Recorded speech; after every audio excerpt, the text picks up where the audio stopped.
Punch নামক এই বানরের ঘটনা দেখে পুরো বিশ্ব কেঁদেছে। পুরো বিশ্বে ভাইরাল হয়ে গিয়েছে এই ঘটনাটি। আপনি সবাই দেখেছেন, আমি অনেকবার দেখেছিলাম ভিডিওটা, কিন্তু প্রথমে বুঝতে পারিনি। যখন বুঝতে পারলাম ঘটনাটা, আমি কিছুক্ষণ চুপ হয়ে গিয়েছি। কারণ এত মানুষ, এত প্রাণীর ভিড়ের মাঝেও এই ছোট্ট প্রাণটা একদম একা। কারণ তার কোনো দোষ নেই, শুধু তার পাশে তার মা নেই।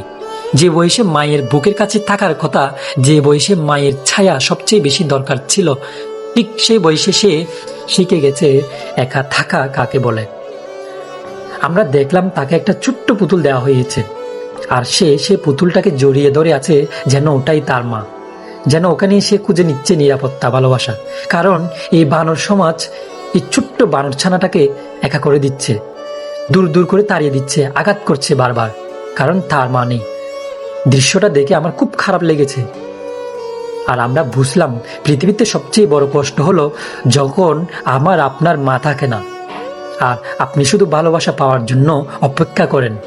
আচ্ছা, এই ছোট্ট প্রাণটা কথা বলতে পারে না, কিন্তু তার নীরবতা শিখিয়েছে মা শব্দ এবং মা জীবনে খুব প্রয়োজন, এবং এমন একটা বয়সে খুবই প্রয়োজন।